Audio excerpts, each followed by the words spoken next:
د الله عزوجل د دین د شاعر سره محبت دی.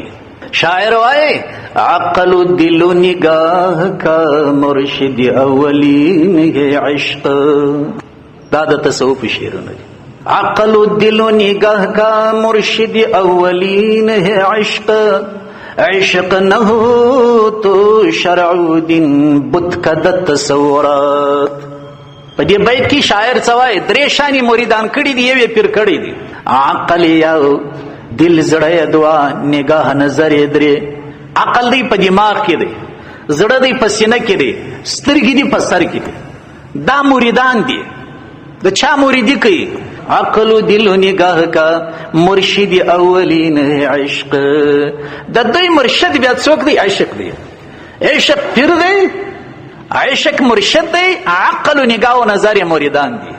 که ته غواړې چې عقل دې سالم پاتې سي، که ته غواړې چې زړه دې سلامت پاتې سي، الا من جاء بقلب سلیم، قرآن کې هم شاهدي سته.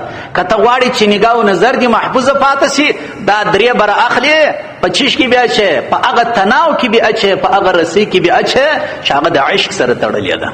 د الله عزوجل عبادت چې بغیر محبت او عشق و دغه خوند نشته. تاسې ولیدل کوم ځوانانو چې د الله عزوجل د دین په خاطر سرونه قربان کړل، نن یې تا ته امن درکړی دی په ټوله ملک مملکت کې. د دې شاته چې شو عشق که نه؟ پتنګ ولې پر اور ځان سوځي؟ تاسې فلسفه شاته لیدلې ده؟ پتنګ د اور پر لمبې عشق دی. مسلمانانو چې عشق د الله عزوجل سره شروع سي، محبت د الله عزوجل سره شروع سي، هغه بیا ځان د الله عزوجل پر پرامینو داسې قربانوي لکه پتنګ چې د اور پر لمبې راځي. دلیل هم په قرآن کې دی، والذین آمنوا اشد حبا لله. د پتنګ عشق دون عشق نه دی. ولی الله عزوجل مسلمانانو ته د اشد کلمه استعمال کړې ده.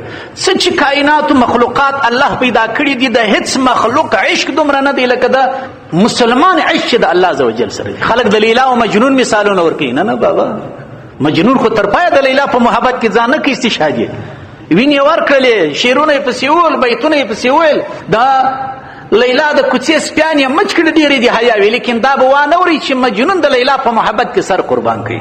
واحده طبقه چې هغه مسلمانان دي چې د الله په محبت کې څه پر ځان قربانوي. نو دا درې چې ور مریدان کړل او عشق دی ور پیر او مرشد کوي، بیا به دا درې سره سلامت روان. عقل و دل و نگاه کا مرشد اولین ہے عشق. که روژه ده، که جهاد دی، که زکات دی، که لمونځ دی، دا د عشق په سلسله کې کیږي.